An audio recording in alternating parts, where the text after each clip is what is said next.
वक्त इंडिया में सभी का स्वागत है। और इस हफ्ते जो हम चर्चा कर रहे हैं वो चर्चा कर रहे हैं धारा 370 पर। और आज का दिन बेहद महत्वपूर्ण है, जहां एक तरफ अयोध्या में राम जन्मभूमि की भूमि पूजन हुआ है, नींव पत्थर प्रधानमंत्री की तरफ से रखा गया है, वहीं आज 1 साल पूरा हो गया है जम्मू कश्मीर से धारा 370 को और 35A को हटाए हुए। क्या महत्व रखता है आज का दिन पूरे भारत के लिए और खास तौर पर जम्मू कश्मीर के लिए? इस पर चर्चा करने के लिए आज हमारे साथ एक पैनल मौजूद है, गेस्ट पैनल। उनसे तारुफ आपका करवाते हैं। हमारे साथ बीजेपी के पूर्व एमएलसी और सीनियर लीडर विक्रम रंधावा जी मौजूद हैं। सर, स्वागत है आपका। पीडीपी की तरफ से पूर्व एमएलसी और सीनियर लीडर हमारे साथ मौजूद हैं। सर, आपका नाम? सुरेंद्र चौधरी साहब जो हैं वो मौजूद हैं, और सीनियर लीडर जो हैं वो टोनी साहब हमारे साथ मौजूद हैं। सर, आपका भी स्वागत है। चर्चा की शुरुआत करते हैं सर बीजेपी की तरफ से, जिसकी देन है धारा 370 को लेकर जो पूरा ये आज का दिन जो है एक बीजेपी की तरफ से एक त्यौहार की तरह मनाया जा रहा है। तो क्या कुछ आज महत्व है सर आज के दिन का, अगर हम आपसे बात करें तो? रमन जी, सबसे पहले तो मैं शुक्रिया करूंगा कि आपने माना है इस बात को कि ये देन है भारतीय जनता पार्टी की कि जम्मू कश्मीर के लोगों से हमने 70 वर्षों से वो लगी बेड़ियों को हटाया है। सबको पता है कि देश आजाद हुआ था 15 अगस्त 1947 को, लेकिन जम्मू कश्मीर आजाद हुआ था 26 अक्टूबर 1947 को, जब महाराजा हरि सिंह जी के कर कमलों से हमारा जम्मू कश्मीर का भारत के साथ पूर्ण विलय हुआ था। हालांकि कई सेल्फ स्टाइल हुक्मरान उस विलय पे भी सवाली निशान उठाते रहे हैं और आज उनका अपना अस्तित्व भी जो खतरे में पड़ चुका है। मैं ऐसा मानता हूँ कि 5 अगस्त 2019 जम्मू कश्मीर के इतिहास में और भारत के इतिहास में स्वर्णिम अक्षरों से लिखे जाने वाला दिन बन चुका है, क्योंकि एक धारणा हमारे जम्मू कश्मीर के हुक्मरानों ने बनाने की प्रयास किया, विशेष करके कश्मीरी ओरिएंटेड हुक्मरानों ने। और कांग्रेस जो ज्यादातर केंद्र में रूल किया, उन्होंने कश्मीरी अपीसमेंट की पॉलिसी को अडॉप्ट करते हुए उनके आगे हमेशा घुटने टेके।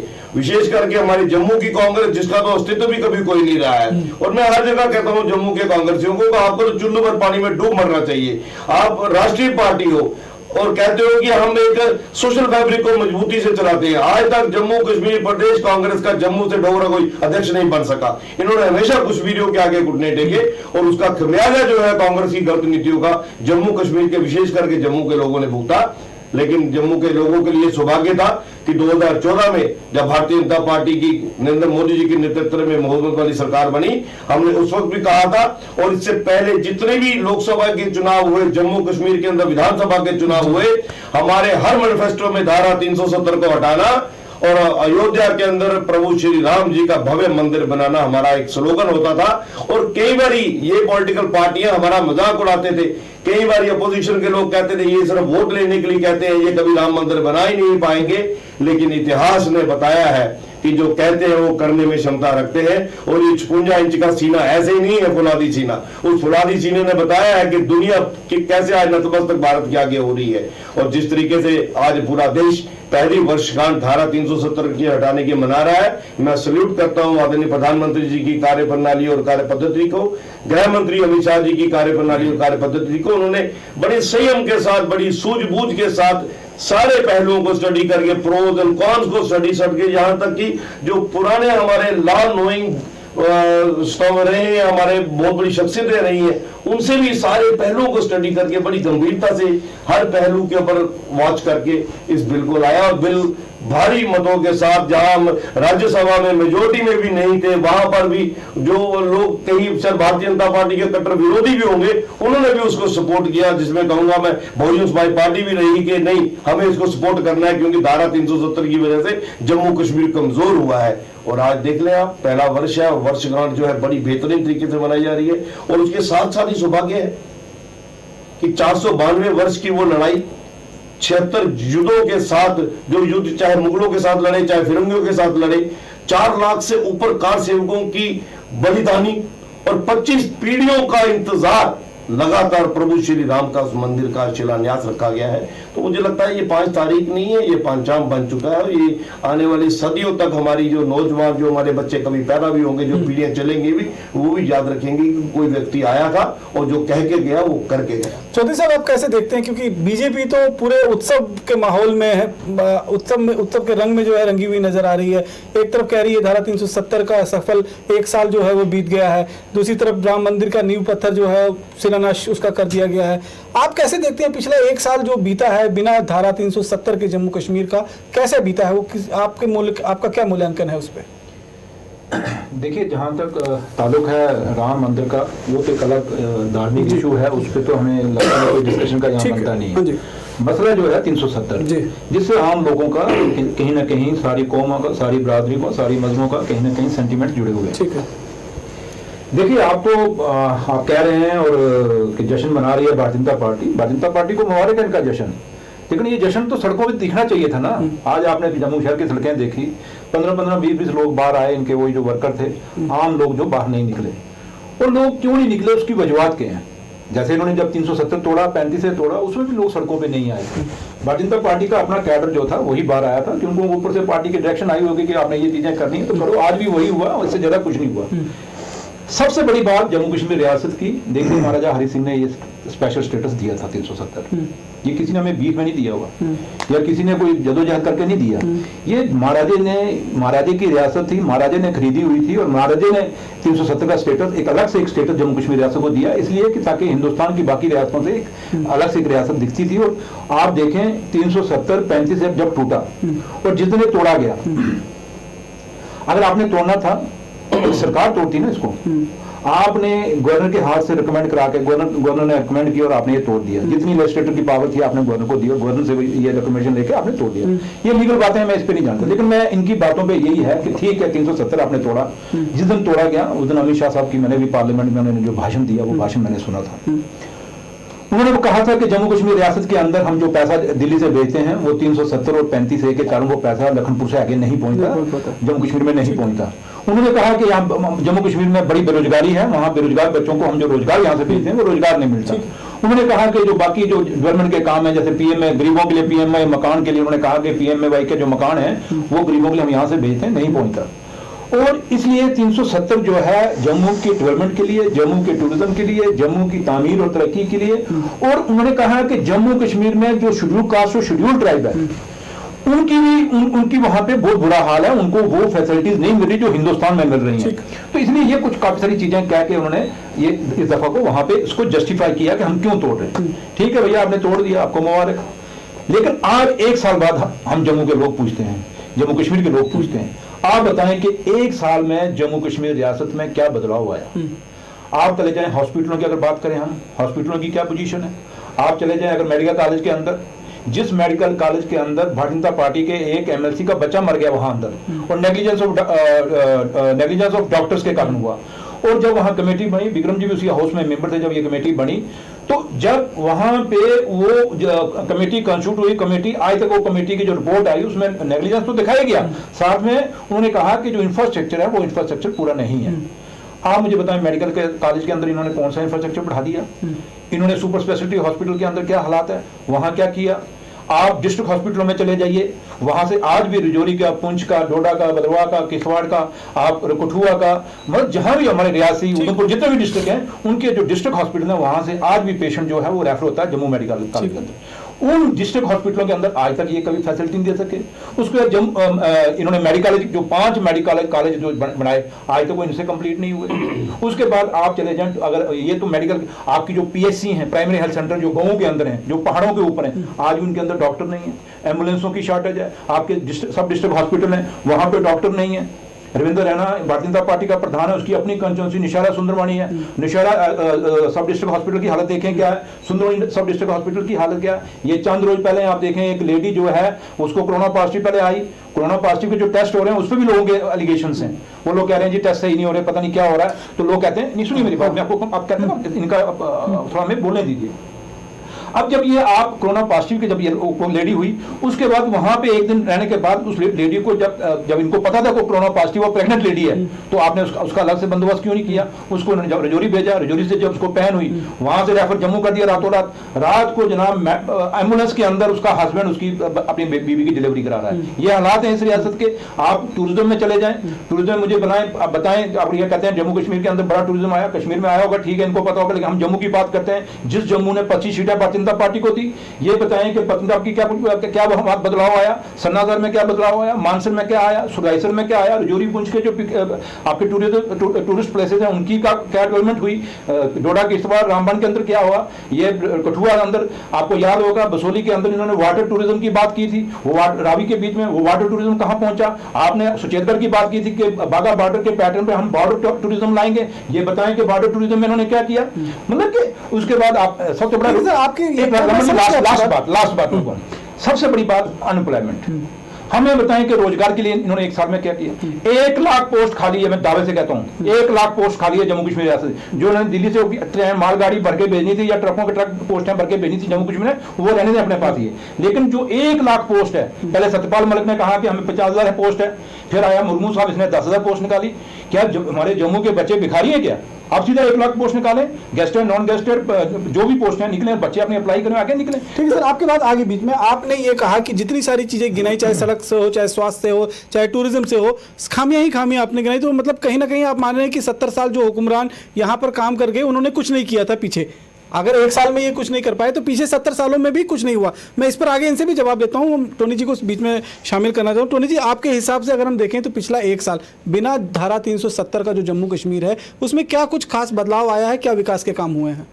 मेरा 370 को लेके एक मत पे मैं 370 के टूटने का समर्थन करता हूँ, और वो समर्थन ये है कि 370 टूटने के बाद जिन 4 लाख लोगों को जो एक पर्टिकुलर कम्युनिटी से तब या एक पर्टिकुलर रीजन कह लें जिससे ताल्लुक रखते थे, उनका हक छीना हुआ था कश्मीरी हुक्मरानों ने।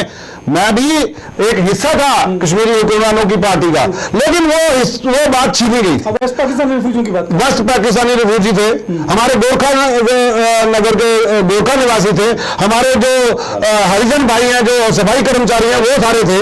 अब वाल्मीकि लोग समाज से जो ताल्लुक रखते हैं, क्या ये जरूरी है कि जो सफाई कर्मचारी का बेटा सफाई कर्मचारी ही बनेगा? उसको क्यों हक नहीं मिला 70 सालों में कि वो कोई और पोस्ट के लिए एस्पायर कर रहा था?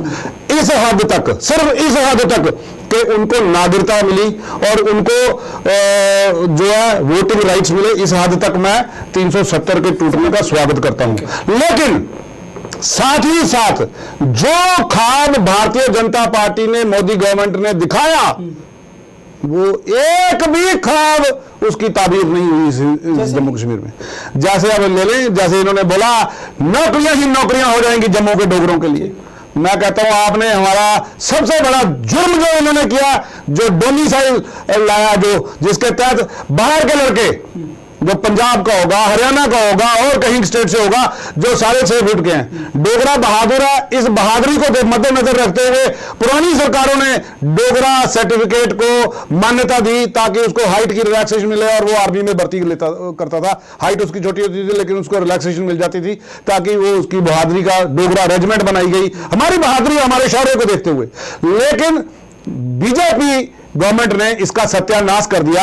जब अब कल पुलिस की भर्तियां होगी जनाब, वो जो बाहर के लड़के होंगे वो 6.5 फीट हाइट के नंबर हैं आपकी, आप जरा पुलिस कहां से आएंगे सर? जनाब जो लोग यहाँ बस चुके हैं, जो डोमिसाइल वाले होंगे वो डोमिसाइल वाले की बात कर रहा हूँ, वो डोमिसाइल की बात कर रहा हूँ जनाब। आप जम्मू मेरा आप संजय नगर देखें, इधर बिलियाना देखें, इधर पूरा इलाका देखें, यहाँ पे सारे पंजाबी बसे हुए हैं। मैं आपको बता रहा हूँ जनाब, उन लोगों के बच्चे जो हैं वो डीएनए तो वही है ना पंजाबी, वो 7.5-6 फुट का आदमी जो खड़ा होगा वो आपके बच्चे को नहीं आने देगा आगे, आपका बच्चा रह जाएगा पीछे, और जम्मू के डोगरों का मैक्सिमम जो है वो नुकसान होगा।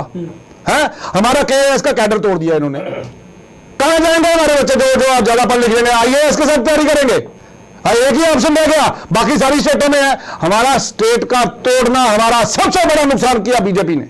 आपको कुछ चीजों में तरमीम करनी थी, अगर स्टेट सिलेक्ट में तरमीम करनी थी, आपको सिर्फ ये तरमीम करनी थी कि बाहर जो हमारी बहनें जो जिनकी स्टेट से बाहर शादी हो रही है उनको जम्मू में हक बहाल करना था। इतना सा काम था। इसको एक नोटिफिकेशन के तहत आप दे सकते थे। आपको क्या जरूरत थी नया डोमिसाइल लाने के लिए?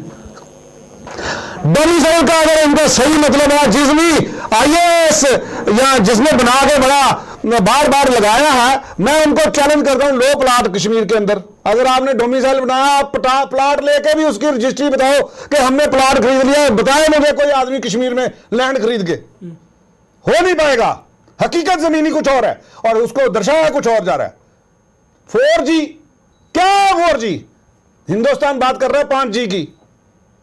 आप 4G हमारे बच्चों से छीन लिया, साल हो गया, बरसी मना रहे हैं। अफसोस है मुझे, 370 तोड़ने के साथ ही हमारा 4G तोड़ा। आज सुप्रीम कोर्ट में, सुप्रीम कोर्ट की तमाम ब्यूरोक्रेसी, तमाम जजेस जहां रहते हैं दिल्ली के अंदर, वहां पे 2 दिन के बंद हुआ, तीसरे दिन सुप्रीम कोर्ट में लगाया, उन्होंने खोल दिया।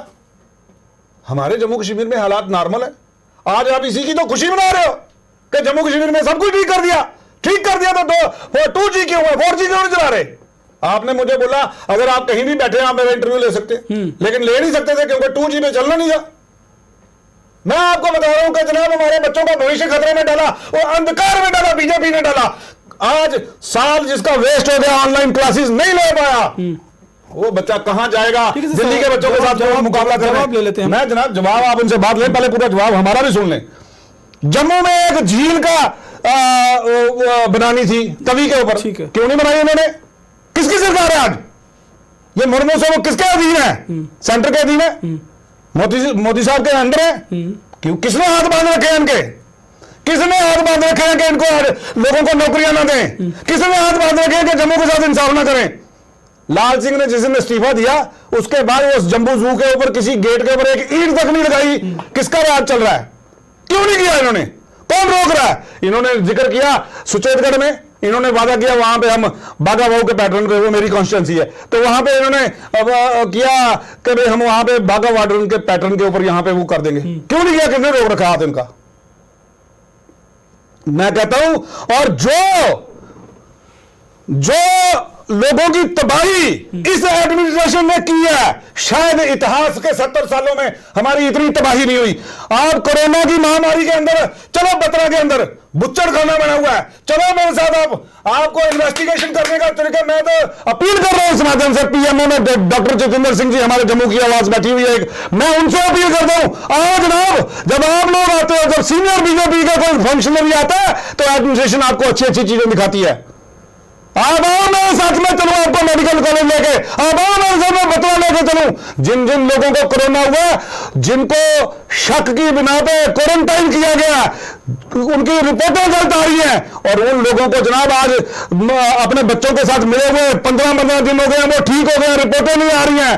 और फिर जनाब उन जगह पे उनके वॉशरूम ऐसे गंदे पड़े हैं जैसे जनाब गटर नहीं होता, इतना गंद पड़ा है। वहां पे बत्रा से सारी नर्सें रिजाइन कर गई हैं, छोड़ गई है वहां से नौकरी। वो कह रहे हैं कि जी हम जनाब करें क्या? हमने 4-5-10 हजार के लिए कोरोना थोड़ी करना है। ठीक है सर, यही हाल है मेडिकल कॉलेज का है, यही हाल है बाकी हॉस्पिटल्स का है। आपने जनाब हमें जो ख्वाब दिखाया ना, हमें आपको दिखाया हम आपको चंद्रमा देंगे, इन्होंने नहीं दिया टूटा हुआ सितारा। ठीक है विक्रम जी, आपका एक राजनीति में जब बीजेपी का एक कहीं ना कहीं था कि जम्मू कश्मीर से धारा 370 को हटाना, राम मंदिर बनाना, वो आपके एक मंसूबे में था। उस बात को आप मुबारकबाद देते हैं सारे समाज, तमाम भारतवर्ष को, क्योंकि इसमें सभी लोगों की धारणाएं जुड़ी हैं। और मैं तहे दिल से पूरे मेरे भारतवर्ष को आज मुबारकबाद देता हूं कि राम मंदिर का स्थापना हुई है, एक अच्छा दिवस है। अब मैं इस पे ज्यादा ये नहीं कहना चाहता, लेकिन एक बात है कि लोगों की मंशा थी, लोगों की इच्छा थी, और उसमें वक्त के जो लोग थे उन सभी लोगों ने काम किया है। उस वक्त आज ऐतिहासिक दिन है, ऐतिहासिक दिन है, तो उसमें सभी तो सर आपके मैनिफेस्टो का ये हिस्सा था कि धारा 370 जब आपकी सरकार आएगी तोड़ेगी, लेकिन जम्मू कश्मीर के दो हिस्से कर देंगे, स्टेटहुड छीन लेंगे, ये तो कहीं आपके मंसूबे में नहीं था, तो ये अचानक कहां से टपक पड़ा? रमन जी, भारतीय जनता पार्टी की पहली बार मजबूत सरकार बनी है 2014 में। हमें बड़ा कुछ विरासत में मिला है, बहुत कुछ विरासत में मिला है। 2004 से लेके 14 तक म्यूट प्रधानमंत्री दिया कांग्रेस ने, नेशनल कॉन्फ्रेंस भी उनके पटे रहे, केंद्र में भी, यहाँ पर भी इनकी मिलीजुली सरकार चली। जम्मू के विकास को लेकर हम सरकार में आए कब? दिसंबर 2014 में। 3 साल की तो एक इनिंग्स खेलने को मिली, और उसमें भी कहा जाता है कि 6 वर्ष का बच्चा ग्रेजुएशन करके सामने आए और बड़ी डिग्री करके दिखाए। जिस बच्चे ने बचपन में बोला था कि मैं बड़े होकर IAS बनूंगा, तो उसको समय देना पड़ता है ना 20-25 वर्षों का। लेकिन अब ये कल्पना की जाती है कि 1 साल के अंदर ही 50,000 नौकरियां दी जाए, क्योंकि आपने कहा था, ये आपने खुद कहा था, ये हमने नहीं कहा था, ये आपने खुद कहा था ना। अभी ये सरकार केंद्र की 2024 तक है। आप मेरी बात सुने, हमने नहीं मांगे रहे, हमने टोल नहीं मांगे रहे। क्यों दिया टोल? हमको टोल नहीं मांगा आपने इनको ही जो रेंजर रहना चाहिए, हमारे दोस्त हैं, मित्र हैं, हम उनकी इज्जत करते हैं। हमने कहा कि उन्होंने कहा कि जनाब किसी भी यूटी के अंदर टोल नहीं होता। हमने गडकरी जी से बात कर लिया, हमने गडकरी जी से बात, उनका टीवी का रिकॉर्ड है, उन्होंने बोला हमने बात कर लिया गडकरी जी से, सारी नेशनल जितनी भी इनकी नेशनल लेवल तक जितनी लीडरशिप है उसको बता दिया कि ये टोल उठ जाएगा, उठ के जाएगा, एक और लगा दिया। मैं टोल का मोल भी बताता हूँ। 2004 से लेकर 2014 के बीच में सरकार किसकी थी? मैडम सोनिया गांधी की। हालांकि उस दौरान नेशनल हाईवे का काम स्लो चला, क्योंकि अटल जी के नेतृत्व में जब सरकार थी तो 32 किलोमीटर रोज सड़क का निर्माण होता था। इन्होंने उसको लाया 12 से 15 किलोमीटर। 257 टोल देश भर में इस 10 साल में लगे। 257 किसी से बोला नहीं है। हम लखनपुर से लेकर चंडीगढ़ तक जाते हैं, 425 टोल देते हैं नेशनल हाईवे के। जम्मू की बात कर रहे हैं, जिसका तुमने वादा किया कश्मीर को हम नेशनल हाईवे से जोड़ रहे हैं, तो हमें नेशनल हाईवे चाहिए, तो पहले 6 साल की रोड चाहिए। ये गलत कह रहे हो, पहले भी जोड़ा था जम्मू कश्मीर, पहले भी हिंदुस्तान से जोड़ा था, और पहले भी हिंदुस्तान का भिन्न उनमें था।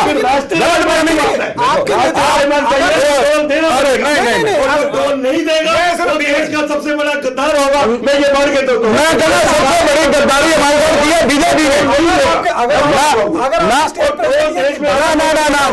आपने यूटी बनाई है, आपने यूटी बनाई है। एक मिनट में, अगर आपके स्टेट प्रेसिडेंट ये दावा करते हैं और बाकायदा टीवी के माध्यम से, फेसबुक के माध्यम से बोलते हैं कि हमने पत्र लिख दिया और ये हट कर रहेगा, सरोवर वाला टोल प्लाजा गलत है, हम हटाएंगे। सरोवर तो हटा नहीं, लखनपुर का भी आ गया। कहीं ना कहीं प्रयास किया होगा, मैं उस पर नहीं जाना चाहूंगा, लेकिन लीगली नहीं है कहती है भाई साहब, कॉन्स्टिट्यूशन टोल होगा जो इनका आपको देना। नहीं, जो इनका रोक नहीं सकता। अच्छा, जो इनका पॉलिटिकल पार्टी, जो इनका चलो जनाब, जो आपका हम स्टेट जो गडकरी का की बात कर रहे थे, स्टेटहुड की बात कर रहे थे, तरक्की के लिए। आज तक कई लोगों को पता नहीं है। टोल पर डिस्कशन बाद में करेंगे, ताकि लोगों को पता लग जाए कि देश के अंदर टोल पहला कौन लाया। 1988 में मुंबई से लेकर अहमदाबाद के बीच में जो रोड बन रही थी, उसके ऊपर पहला टोल लाया राजीव गांधी, तब प्रधानमंत्री था। उन्होंने कहा था ये रोड बनी है, लोगों को टैक्स देने की आदत होनी चाहिए, तब कोई नहीं बोला, और उसके बाद चलता आया। लेकिन 1999 के बाद अटल बिहारी वाजपेयी जी ने जो नेशनल हाईवे की स्कीम बनाई, कन्याकुमारी तक, उसमें भी 4 किलोमीटर के बाद टोल होगा। अब बताओ मुझे, ये 60 किलोमीटर बनता है, ये बड़ी ब्रह्मा से लेकर दिल्ली तक बनता है। बिल्कुल बनता है। चलिए जनाब, आप कहने वाले सरोवर वाला, सरोवर से लेके ये 60 किलोमीटर नहीं बनता है, से लेके लखनपुर तक 72 किलोमीटर। नहीं, फिर भी उन्होंने, मैं कह रहा हूँ ये इसको बनाए ना जनाब, ये नरोटे वाले के साथ 5-6 किलोमीटर अपने हो सकता है ना, ये 30 किलोमीटर भी नहीं बनता। आप मेरे साथ मैं कह रहा हूँ गर्दन कटा के चौक में टंगवा देना, अगर मेरी बात झूठी निकले। ये सरोवर से लेके वहां तक 30 किलोमीटर बन जाए तो सुनिए, national highway authority of India का जो गाइडलाइंस है, 1 मिनट, 60 किलोमीटर का दायरा होना चाहिए। ये सवाल जब प्रोजेक्ट डायरेक्टर हमारे पास आए थे, हमने उनसे पूछा था, उन्होंने कहा कि लखनपुर से लेकर सिदरा तक एक सेक्शन ऑफ हाईवे है, और सिदरा से लेकर और उधमपुर तक ये दूसरा सेक्शन है। तो ये दूसरे सेक्शन का हाईवे का जो टोल है वो बन टोल पर लिया गया है। एक सेक्शन अलग, कंट्री एक, मिनिस्ट्री एक, सेक्शन अलग, ये कोई बात नहीं है, कानून एक चलेगा। ये NH-44 है। डिस्कशन कराइए, ये ऐसे एक ही इशू पे आप करें क्या डिस्कशन? नहीं, बिल्कुल शांति से आराम से नहीं है, विरोध करने वाला मुझे डिस्कशन का मुझे समझ नहीं लग रही, आप कहाँ कभी जाते हैं, कहीं कहाँ देखिए, सुनिए बात सुनिए, आप अगर टोल प्लाजा की आप बात करते हैं, टोल प्लाजा टोल प्लाजा का आप मुझे, मैं एक ही सवाल पूछता हूँ इनसे, जब भारतीय जनता पार्टी की 2014 से पहले सरकार नहीं थी, सरोड में टोल प्लाजा लगने लगा था, बिल्कुल चंद्र प्रकाश गंगा ने तोड़ दिया था, बिल्कुल सारा कोई तोड़ दिया, बड़ा अच्छा किया था, बड़ा अच्छा किया था। आज नहीं कर रहे अच्छा, नेशनल हाईवे नहीं बना हुआ था, नेशनल हाईवे 2012 का बना हुआ है, 2012 का नेशनल हाईवे है। रमन जी सुनिए, आप बात ही अब सुनिए तो पूरी कंप्लीट क्या है। अब ये कहते ठीक है जो कह रहे हैं, मैं इनकी बात पे जा रहा हूं, मैं इनकी बात को कहीं काट नहीं रहा, ठीक है। मैं कहता हूं कि चंद्र प्रकाश गंगा ने उसमें बहुत बड़ी प्रोटेस्ट की, वो तोड़ दिया, नहीं लगा, अगली सरकार उसमें नेशनल कॉन्फ्रेंस और कांग्रेस की सरकार थी, नहीं उन्हें लगने दिया, खत्म होगी बात। अभी विक्रम जी कह रहे हैं कि जो टोल प्लाजा नहीं देगा वो देशद्रोही है। फिर सबसे पहले देशद्रोही को नहीं भारतीय जनता पार्टी, क्योंकि चंद्र प्रकाश गंगा ने पहले नहीं उन्होंने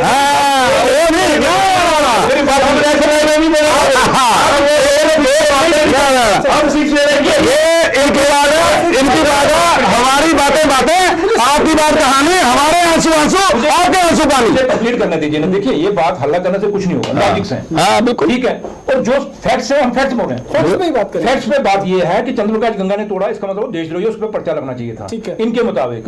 दूसरी बात, इनका प्रदेश अध्यक्ष रविंद्र रैना ने ऑन रिकॉर्ड कहा, टीवीओ में कहा, सब में कहा कि यूटी में कभी टोल प्लाजा नहीं होते। आप कहते हो कि भाई ये देश के डेवलपमेंट के लिए, तरक्की के लिए हमने देना, पहले आप घर में बैठ के अपने विचार तो ठीक कर लो।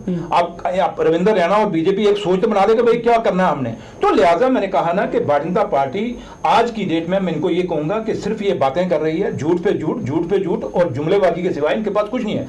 हकीकत क्या है इस रियासत की, वो यही नहीं पहचान रहे। देखिए ये रियासत, आपने मुझे एक बात कही कि जब मैंने आपको कहा, आपने कहा कि पिछली सरकारों ने कुछ नहीं किया। मैं कहता हूं रमन जी, ऑन रिकॉर्ड कहता हूं, जम्मू सूबे के साथ सारी सरकारों ने धोखा किया, सारी सरकारों ने डिस्कमिशन की। उसी गुस्से का लोगों ने, जम्मू के सूबे के लोगों ने गुस्सा दिखाया और भारतीय जनता पार्टी को वोट नहीं 70-70 हजार लीड दी खाली इनको, और बाकी लोगों की जमानतें भी जब्त कर। हमने 3-4 लोगों की सेवा की। सुनिए ना, आज लोग मानते हैं कि सेवा नहीं की। कहता हूं कि ठीक है, आप जो ये कहते हैं हम इनकी सारी बातें मानते हैं, लेकिन आप मुझे बताएं कि आपने लोगों को जो बोला है आप वो बातें पूरी कर दो ना, हम आपको कुछ नहीं। आप कहते हो हमने बड़ी तरक्की, आपके सामने इन्होंने ये जो आपकी तवी है, तवी पे इन्होंने खुद कहा, हाउस में ये खुद बैठे थे, वहां डॉक्टर निर्मल सिंह ने कहा नहीं कहा था कि साबरमती के पैटर्न पे हम इसके किनारे बनाएंगे। मुझे बताओ आपके साथ बनाते हैं ना, भी आपने पहले जब हमने सरकार बनाई पीडीपी इनको उग्रवादी नजर नहीं आई, जैसे सरकार बनाई जब इनको पार्लियामेंट इलेक्शन आ गए, हिंदुस्तान के लोगों को बेवकूफ था। तो ये मैंने आपको कहा है कि ये सिर्फ अपना फायदा देखते हैं, ये फायदे के लिए कुछ भी कर सकते हैं। इसलिए इनका राष्ट्रहित क्या है, अपना फायदा।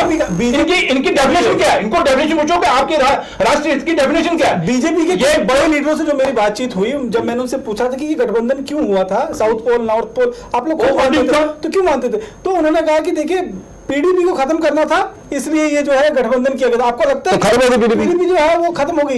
मेरी बात मैं नहीं मानता, ये अलग है पीडीपी से गया, पर मैं मानता नहीं हूँ कोई पीडीपी नहीं खत्म हुई। कोई जमात छोटी से कोई जमात भी हो ना, श्रिंक होती है, खत्म एनजीओ बनाई हो ना, नहीं सर श्रिंक होती है, एनजीओ बनाओ वो नहीं टूटती। इसलिए ये पीपल्स डेमोक्रेटिक पार्टी ये इनका है। मैंने कहा आज डेमोक्रेसी कहाँ है, देश के अंदर कौन सी डेमोक्रेसी है? जो एक जज कोई फैसला देता है किसी चीज के लिए, 6 महीने के अंदर अंदर वो राज्यसभा का मेंबर बन जाता है। इसलिए ये हम बातें करेंगे तो बातें बड़ी हैं, लेकिन मैं जम्मू से बात नहीं जान देता, जम्मू कश्मीर से बात नहीं जान देता। मैं लीड कौन कर रहा है अभी? मैं अभी लीड कर रही पार्टी हमारी है कहाँ वो इनको पूछना कहा, पहले इनको अच्छी लगती, यही रविंद्र रैना कहता था मेरी बड़ी बहन है, उसके पांव में हाथ लगाता था, आज कहता नहीं वो उग्रवादी है, वो देश के लिए एंटी नेशनल है वो। भाई जब आपने सरकार बनाई उसमें एंटी नेशनल थी, आपने महबूबा जी को 1 साल से डिटेन किया हुआ है, इलीगल डिटेन किया हुआ है, बाकी लोगों को आपने छोड़ा। जिस बेटी का बाप इस देश का होम मिनिस्टर रहा हो वो आज एंटी नेशनल हो गई। ठीक है, अगर वो एंटी नेशनल है भैया केस चलाओ ना, फिर केस क्यों नहीं चलाते? आप एक पार्टी को आप कहते हो जम्मू कश्मीर में हालात ठीक है, मिलिटेंसी नॉर्मल है, सत्यपाल मलिक ने कहा था चिड़िया ने पर नहीं मारा, पीछे इन्होंने पंचायती चेयरमैन और चुनाव के और पंचायत सरपंच और पंचों की निकाली थी इन्होंने सीटें। अगर सारी सीटों का इलेक्शन हो गया था पंचायती इलेक्शन का, तो फिर आज कहां से, क्योंकि कश्मीर में इलेक्शन हुआ ही नहीं था, जम्मू के अंदर इलेक्शन हुआ था। इसलिए मैंने कहा ना कि ये कहते हैं हालात नॉर्मल है, जैसे रोनी जी ने ठीक कहा कि 4G क्यों नहीं दे रहे, हालात नॉर्मल है। अगर आपके हालात नॉर्मल है तो आपने क्यों लीडरों को अंदर यही सवाल मैंने महबूबा जी से जुड़ा हुआ सवाल एक वरिष्ठ बीजेपी के नेता से जब मैंने पूछा तो उन्होंने कहा कि देखिए हमने उमर अब्दुल्ला को भी डिटेन किया था, फारूक अब्दुल्ला को भी डिटेन किया था, महबूबा मुफ्ती और उसके साथ कई और जो हैं राजनेता कश्मीर के, उनको डिटेन किया गया था। अब सारे नेता ऑलमोस्ट छूट चुके हैं, सजाद लोन से लेकर और उमर अब्दुल्ला और फारूक अब्दुल्ला, सिर्फ महबूबा मुफ्ती जो हैं वो बची हैं। सैफुद्दीन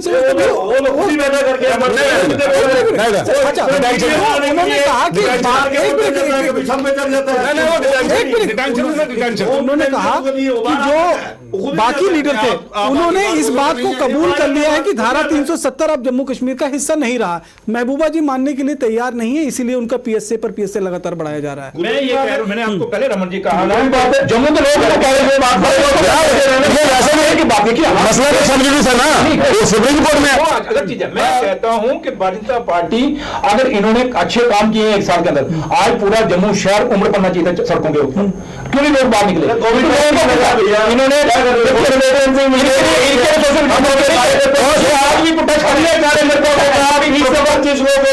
सर मैं एक बात कहूं, पार्टी का सोशल डिस्टेंसिंग हो रही है बीजेपी से, कोरोना से नहीं कर रहे हैं, सोशल डिस्टेंसिंग बीजेपी से हो रही है, कर रहे हैं 20 से 25 से। मैं कार्यकर्ता हुआ 20 से 25 से ज्यादा कार्यकर्ता इकट्ठे नहीं कर रहे हैं। मुझे देखिए, मैं आपको एक बात बताता हूँ, ठीक है ये कहते हैं सब कुछ ठीक है, मैं एक अगर कोविड की बात कर रहे हैं ना, कोविड-19 की बात है, आपके कोविड हॉस्पिटल जो बनाए हुए हैं, जहां सीडी हॉस्पिटल, मेडिकल कॉलेज या डिस्ट्रिक्ट हेडक्वार्टर में बनाए हुए हैं, वो क्वारंटाइन सेंटर जो आपके बने हुए हैं, आप कहते हो बिल्कुल अच्छा है, हम भी कहते हैं अच्छा है, कैमरा उठाओ और अभी नहीं क्यों चले, हम कहते हैं कि वहां सारी फैसिलिटी है, कोई प्रॉब्लम नहीं है, ये एकदम सब कुछ ठीक है। तो रविंदर रैना साहब को नारायणा में क्यों एडमिट किया, इसी गवर्नमेंट हॉस्पिटल में क्यों नहीं एडमिट किया? वो अपनी सुंदरवानी कॉन्स्टिट्यूएंसी वहां कोविड हॉस्पिटल बना हुआ, वहां क्यों नहीं एडमिट हुए? यहाँ आप रोज देखें कितने वीडियो वायरल हो रहे हैं, उसके बारे में भारतीय जनता पार्टी बात कर रही है, लोगों की बिजली पे बात कर रहे हैं, हम गवर्नर साहब को मिले, हम तीनों साथ थे, बिल्कुल ठीक। गवर्नर साहब के साथ हमने एक बात की, मैं ये इस बात पे तायद करेंगे, ये विक्रम जी भी तायद करेंगे। हमने वहां पे एक बात करी कि जनाब हमारा जो है बॉर्डर के ऊपर जो लोग रहते हैं उनकी एक रिजर्वेशन होनी चाहिए, की थी बात। बिल्कुल। उन्होंने कहा मुझे मालूम है और हम इस पे ये कर रहे हैं कि हमारे साथ मंजीत जी भी थे जो अब अपनी पार्टी में है, उन्होंने कहा कि जनाब ये डिस्टेंस ज्यादा लंबा नहीं होना चाहिए, छोटा होना चाहिए, ताकि जो लोग फायरिंग की जद में रहते हैं वो रहें। जनाब इन्होंने लिस्ट वो निकाला और निकाल दिया 6 किलोमीटर, 6 किलोमीटर में 10 पहले था, हमने 6 किया, 6 किलोमीटर निकाला। 6 किलोमीटर में भी जनाब इनके जो डिप्टी कमिश्नर थे उन्होंने पिक एंड चूज किया, नहीं वो ये आधे गांव रखे, वो 6 किलोमीटर में और आधे नहीं रखे, मिसफायर हुआ, की इन्वेस्टिगेशन करवाइए जनाब। 6 किलोमीटर में हर गांव डिपकाम से बात हुई, 6 किलोमीटर मैं ऑन रिकॉर्ड कर रहा हूं सर, मैं ऑन रिकॉर्ड कर रहा हूं, मेरी डिपकाम से बात हुई, वो कहता जनाब ये कोई हायर लेवल पे बात होगी तो कुछ होगा, नहीं तो कुछ नहीं होगा।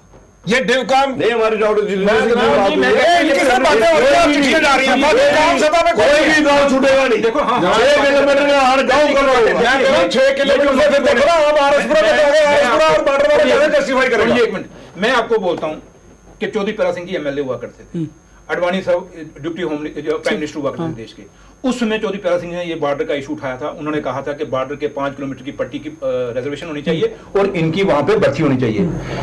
आज मुझे बताएं कितने साल, वो कब की बात है, और आज आप देखें कि यहां राजनाथ सिंह जी आए, मैं एग्जांपल देता हूं, मैं हवा में बात नहीं कर रहा, राजनाथ सिंह जी ने, आपने भी सुना होगा, सबने सुना होगा, इन्होंने वर्चुअल बिल्कुल कहा जी, उन्होंने कहा कि मुझे रविंदर रैना जी ने कहा कि बॉर्डर पे सारे बंकर बन गए हैं।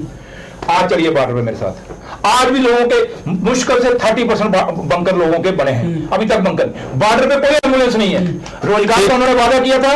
मुझे बताएं 5 किलोमीटर की, हम भी जब प्राइम मिनिस्टर ऑफ इंडिया ने कहा, राजनाथ सिंह ने कहा 5 किलोमीटर जो बॉर्डर की 5 बटालियन खड़ी करनी थी बॉर्डर की 5 किलोमीटर की, मुझे बताएं कौन से बच्चे इन्होंने की तैयारी हो रही है? नहीं देखिए आप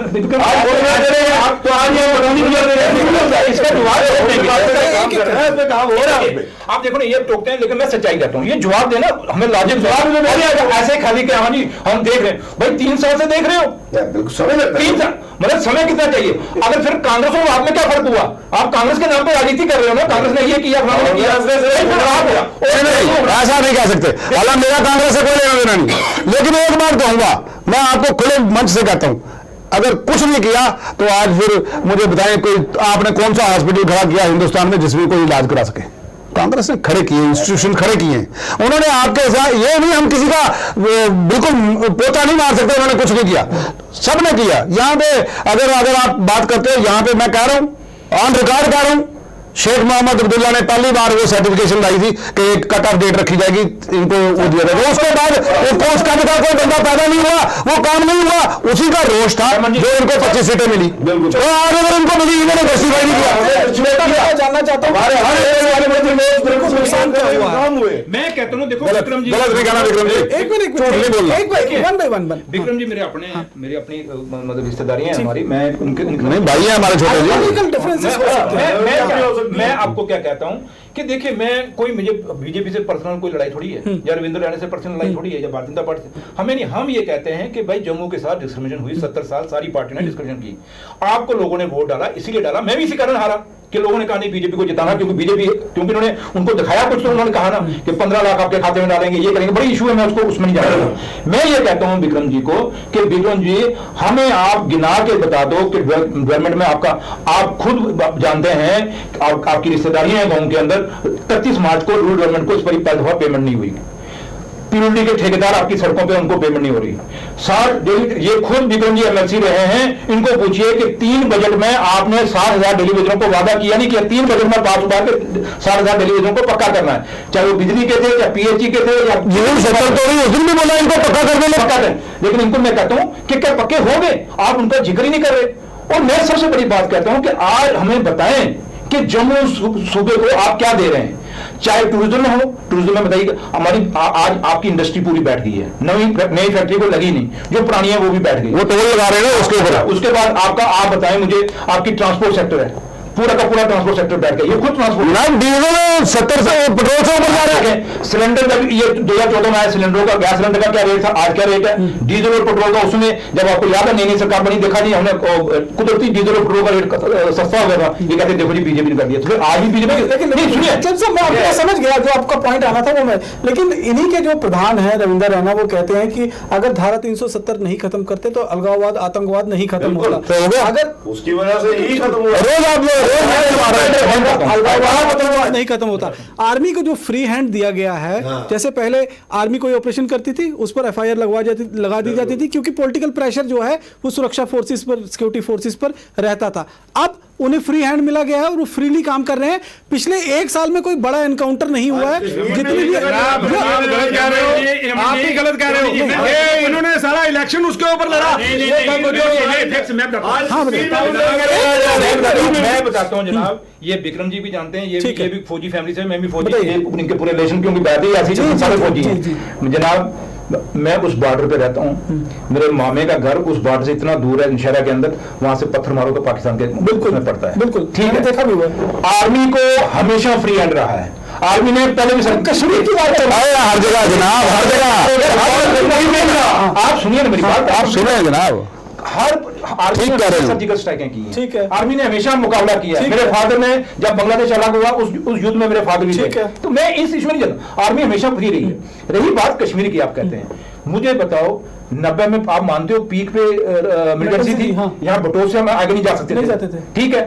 आज लेकिन उस दौर में आपका लोकल रिक्रूटमेंट नहीं हो रही थी, आपका कश्मीर का बच्चा रिक्रूट नहीं हो रहा था, अच्छे अच्छे कॉलेजों में पढ़ा हुआ, प्रोफेशनल कॉलेजों में पढ़ा हुआ, हाईली क्वालिफाइड बच्चा मिलिटेंसी में रिक्रूट नहीं हो रहा था। आज जब इनका दौर आया, मलिक ने शुरुआत की थी, शुरुआत की थी। अब सुनिए तो सही, आप एक एग्जांपल कोट करते हैं, रमन जी मत करिए ऐसे, क्यों तबाही निकाले लगे जम्मू कश्मीर की? आप भगवान का वास्ता में आपको कहा कि जैसे मलिक को मत कोट करिए, भगवान का वास्ता है, आप लोग खोप खाइए थोड़ा, हम गरीबों को कुछ होने दीजिए। ये कौन गुमराह हो रही है? कश्मीर में आज लोकल रिक्रूटमेंट आ रही है, क्यों आ रही है? इसका जवाब ये दें। कहते हैं कि पत्थरबाजी बंद हो गई है, कहां तक? हाँ, बंद क्या हो गया है कि आपने मीडिया को इतना कब्जा मार लिया, मीडिया बोल नहीं सकता, और ये सच्चाई है, मीडिया वो लोगों को बोलने नहीं दे रहा। आप हम देखते हैं महंगाई क्यों अंदर है, हम लोग आज इतना बड़ा हम कोई प्रोटेस्ट नहीं कर सकते, कोई बिजली पानी स्कूल सड़कों में नहीं बोल सकते हम। बिल्कुल, अभी दारूराम चौधरी ने प्रोटेस्ट किया, उसको अंदर कर दिया। ठीक है, इनके लिए ये करेंगे, बनाएंगे, ये 25 से 50 हो जाएंगे, इनके लिए ठीक है। दारू चौधरी को क्यों अंदर किया?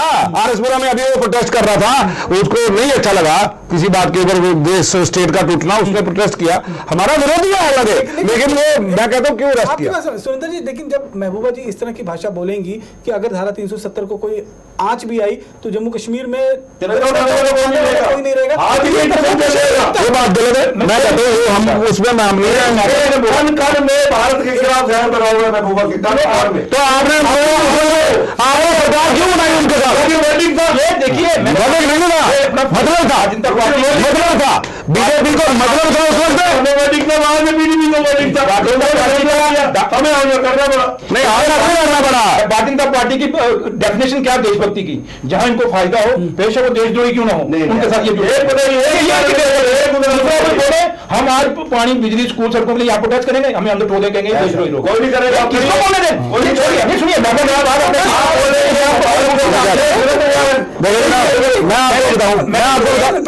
मैंने कहा ये वही महबूबा जिसने कहा था कि लोग कैंपों में टॉफी लेने जाते हैं, उसका जिक्र आप कभी नहीं करते। बिल्कुल हम करते हैं। नहीं, सुनिए ना, महबूबा जी को किसने गिराया? एक पार्टी को आपने अपने साथ जोड़ा, जैसे आपने खुद कहा कि किसी बीजेपी के लीडर का हमने पीडीपी को मुकाना था। ये कौन सी राजनीति आप कर रहे हैं? पार्टी अगर पीडीपी अगर बनी है तो लोगों ने बनाई, उसको वोट डालेंगे ना। वो अपने से एरिया कमांडर तो थे नहीं हम लोग। अगर मैंने भी अपने इशारा में तो मैंने वोट लिए ना, तो तब मैं यहाँ पे स्टैंड कर रहा हूँ ना। तो इसलिए मैं कहूंगा कि महबूबा जी ने जहां तक ताल्लुक है, जब ये कुछ कर सकते, मतलब ये कई हदें क्रॉस कर जाते हैं अपनी राजनीति के लिए। मैंने कहा ना कि जब इन्होंने 2014 अपना ये 19 का इलेक्शन इनका था, उस समय देखिए इन्होंने कैसे सपोर्ट बिटा। जब बुरहान वानी मरा, उसमें रियासत में कितने हालात खराब हो गए, 1 साल के लिए खराब हुए, उसमें क्यों नहीं इन्होंने सपोर्ट विड्रॉ की?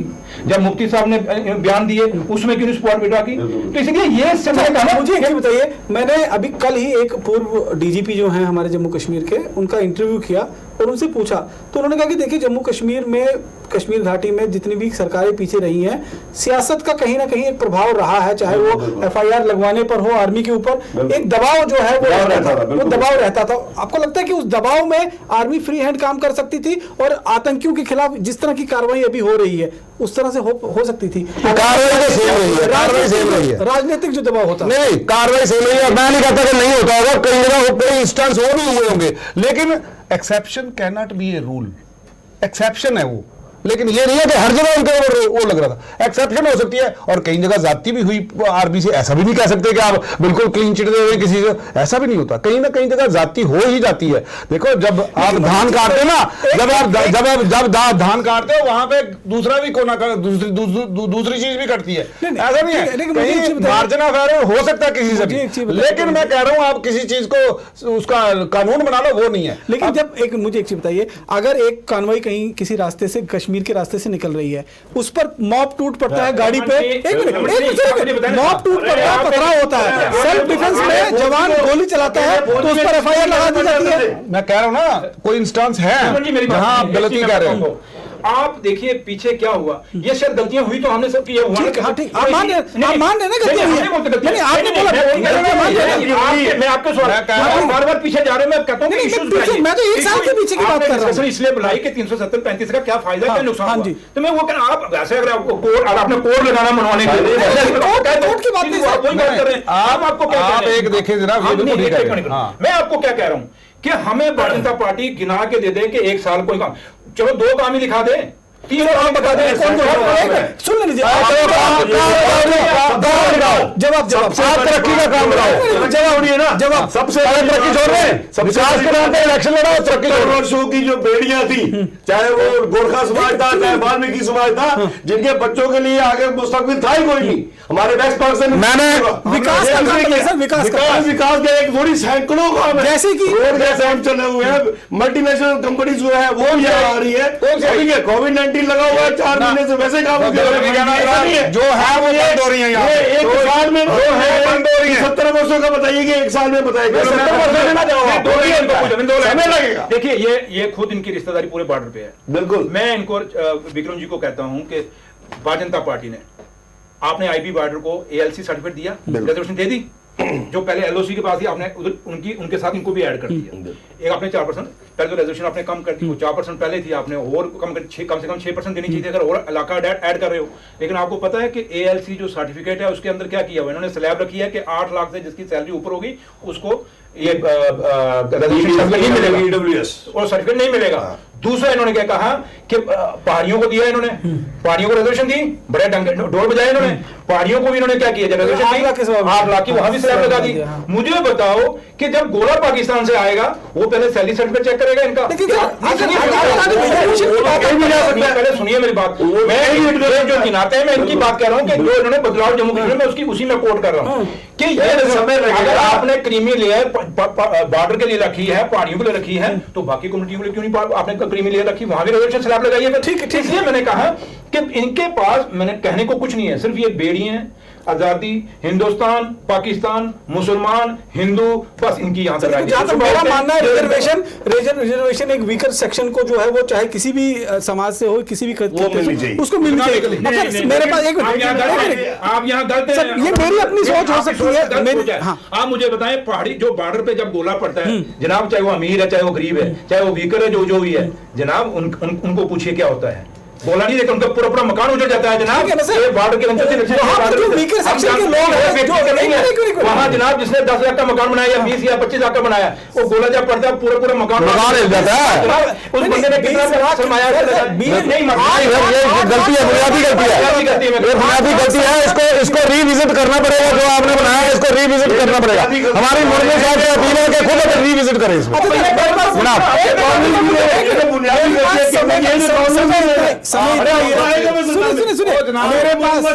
1 मिनट कांग्रेस ने अगर गलत किया टोनी साहब मेरे पास समय इतना ही है। एक लास्ट कमेंट आप लोगों से लूंगा 1 मिनट में, क्या खोया क्या पाया धारा 370 के जाने के बाद? देखिए, धारा 370 के जाने के बाद सबसे बड़ी बात है जम्मू कश्मीर के लोगों ने अपना अस्तित्व जिंदा किया है। सब खोया ही खोया। 370 के रहते ऐसा था जैसे मृत शरीर के अंदर कभी जान नहीं आ सकती थी, वैसे लगता था धारा 370 जब तक रहेगी जम्मू कश्मीर के लोगों के लिए कभी शरीर में जान नहीं रहेगी। आज लोगों के शरीर में जान है, लोगों को लग रहा है हमारा अस्तित्व है। ये जम्मू से ले जम्मू कश्मीर भारत का अटूट अंग है, ये सिर्फ नारा नहीं था। आज लोगों को खुद महसूस हो रहा है कि हम कहीं पर भी कम्पीट कर सकते हैं और हमारे जो रिश्तेदारी है, जो हमारी बच्चियां शादी करके पहले बाहर उनका पूरा मुस्तकबिल ही जम्मू में खत्म हो जाता था, आज उनका वो वजूद दोबारा जिंदा हुआ है। ये देर है धारा 370 के। चौधरी साहब आखिरी कमेंट आपका। मैं एक ही बात कहता हूं कि ये 370 के बारे में 35 में ठीक है, वाल्मीकि समाज को, वेस्टर्न पाकिस्तान के रिफ्यूजियों को और आपके जो नेपाली जो महाराजा के दहेज में आए थे इनको ये बेनिफिट मिला। लेकिन सबसे बड़ी बात आप देखें कि पूरा का पूरा जम्मू कश्मीर 1 करोड़ 30 लाख आबादी जो हमारी है वो पूरी की पूरी इन्होंने तहसीलदारों के हवाले कर दी है।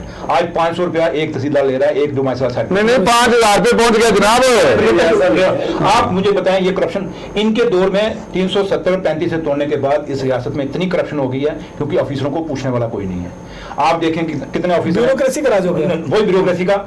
किश्तवाड़ के अंदर 9000 करोड़ का जो इन्होंने प्रोजेक्ट लगाया, वहां पे धांधली आ गई है, वहां लगाए ना पर्चा। 40 लाख रुपया इन्होंने किसी आईएएस अफसर से, मुर्मू साहब ने कहा हमने वापस कराया, उस अफसर के खिलाफ अभी तक पर्चा क्यों नहीं लगा, उसका नाम क्यों नहीं डिस्क्लोज हो रहा। इसलिए आज जम्मू कश्मीर रियासत के अंदर मैं आपको कहूंगा सारे इंस्टीट्यूशन जो है बुलडोज हो चुके हैं, डेमोक्रेसी बुलडोज हो चुकी है। यहाँ अनडिक्लेयर्ड इमरजेंसी जम्मू कश्मीर रियासत में इन्होंने लगाई हुई है। किसी को अपनी बात रखने का, बोलने का कोई हक नहीं। जो इनकी तारीफ करे वो अच्छा है, जो इनकी तारीफ करे वो बुरा है। और मैं अगर एग्जाम्पलें कोट करने पे जाऊं तो बड़ा टाइम लगता है, लेकिन मैं रमन जी एक चीज कहूंगा भारतीय जनता पार्टी को कि भगवान का वास्ता है, क्योंकि आज तो जम्मू कश्मीर रियासत में मैक्सिमम लोगों ने इसके खिलाफ रेजमेंट शुरू किया, कई जगह ब्लैक डे बने हैं। पीपल्स डेमोक्रेटिक पार्टी ने